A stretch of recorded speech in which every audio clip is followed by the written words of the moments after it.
Chapter 10.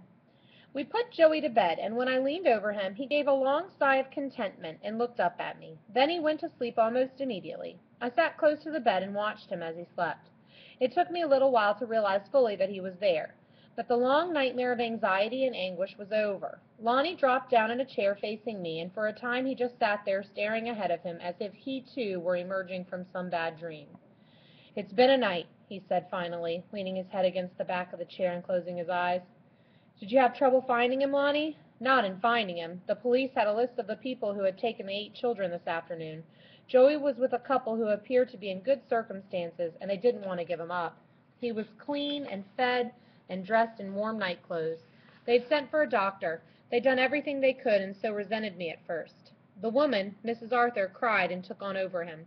At first I thought maybe they were right. Maybe I had no business moving him while he's so frail, but Joey is the one who settled things. He intended coming home with me and finding his brother. There were no ifs about it. He was weak, but he raised Cain when he thought I was going to leave without him. I went over to the stove and poured a cup of coffee for him. He nodded his thanks.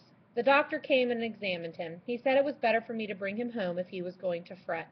I couldn't help but feel sorry for the Arthurs. They'd only had him a few hours, but they were in love with him already. Lonnie sipped his coffee slowly. "Lord, this is good. They offered me food over there, but I couldn't eat. I was all shook to pieces." I looked at the little hand that lay outside the blanket. "Do you think he'll be all right, Lonnie?" "Oh, yes. The doctor says it's just a matter of food and rest and love for Joey. We shouldn't feed him much at a time, but he must have something every few hours. You and Janie will have to watch over him for a few days. He'll be all right. The doctor thinks so, too. I wish the folks knew."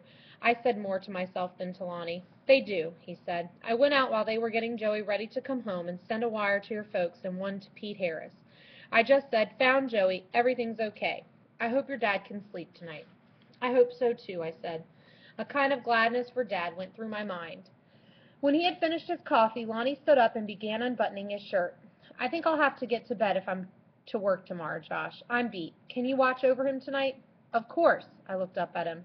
In the space of a few months he had helped us to a chance to take care of ourselves, and when we had failed at that, he had saved both our lives. I said, "You took a big load on your shoulders that day you stopped your truck and waited for us, Lonnie." He smiled just a little. "No regrets. Good night, Josh." He turned the lamp down low, closing the door behind him. For the first time in what seemed like an eternity, I was once again alone with Joey. I couldn't bear to go to bed. I had to sit there in the dim light and look at Joey while he slept. Somehow I was afraid to go to sleep. I had to stay awake and be sure that the miracle of finding him was real. He woke up after an hour or so, and I heated some milk and brought it to him. I sat on the bed at his back so he could lean against me when he sat up. He drank the milk eagerly, and when he was through, lifted his hand and reached for mine. "I found you, didn't I?" he said. I held his hand tightly in mine. It was a terribly thin little hand, so thin that it made a shudder run over me when I realized the narrow margin by which I had been allowed to have him with me again. I said, "Can you tell me what happened, Joey? Just a little bit before you go back to sleep?" "Yes." He hesitated, and his face showed the pain of remembering that night when we quarreled. "I went back to the shed," he said finally. "I stayed there all night, and I waited and waited the next day. I thought sure you'd come back, but when you didn't, I thought I'd better try to get home." He was silent for a long time. "If it tires you, Joey, don't talk. You can tell me tomorrow." "No, I'm just trying to get words to tell you. I started to hitchhike home, but I had such a feeling that I was doing the wrong thing. I kept thinking you needed me, so I came back to Omaha. I thought you'd be here." "Why didn't you call Lonnie when you got there, Joey?" "It was awful. I couldn't remember his last name. I think we mentioned it just once down at the carnival. I tried and tried to remember, but I couldn't. I was just lost in Omaha looking for a man named Lonnie." I couldn't talk much. "You mustn't get tired," I told him. "Better go to sleep now." He shook his head. "I've got to tell you one thing, Josh. I didn't know that you were sick with fever that night. Lonnie told me as we were coming home. He told me you were so sick and scared you didn't know what you were doing." "There's never any real excuse for being as mean as I was, Joey. But it is true that I was awfully sick and scared." "I know you were. Like Dad, I guess, the night he turned on you." He burrowed down under the covers and was asleep almost as soon as the words were spoken. But I sat there staring straight ahead into the shadows for a long time. The picture was painful, but there it was, clear and sharp before me. Suddenly, for the first time that winter, I wanted to go home. Without warning, a wave of such homesickness as I'd never felt before came over me.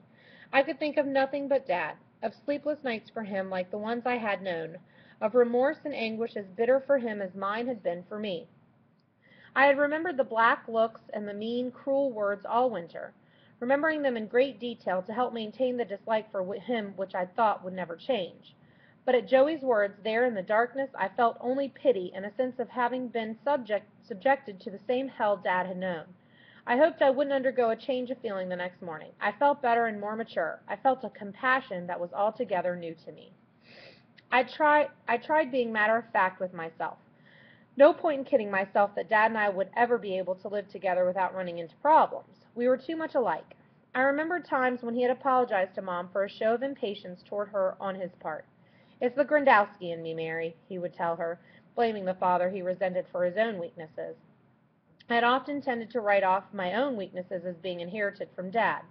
It occurred to me as I lay there beside Joey in the silent room that both Stephen and Josh Grandowski should stop blaming their fathers and work on a little self-discipline and understanding themselves. I wondered if someday I might talk to Dad about the weaknesses we shared. I couldn't settle down to sleep. The thoughts kept whirling in my head. It seemed incredible to me that the wish to go home should all at once be so strong inside me. How easy it would have been to catch rides back to Chicago when we were healthy. Now Joey would not be strong for many weeks, and my cough was still with me, my legs too weak for more than walking around the rooms of Lonnie's house. Besides that, there was a great debt which we owed Lonnie.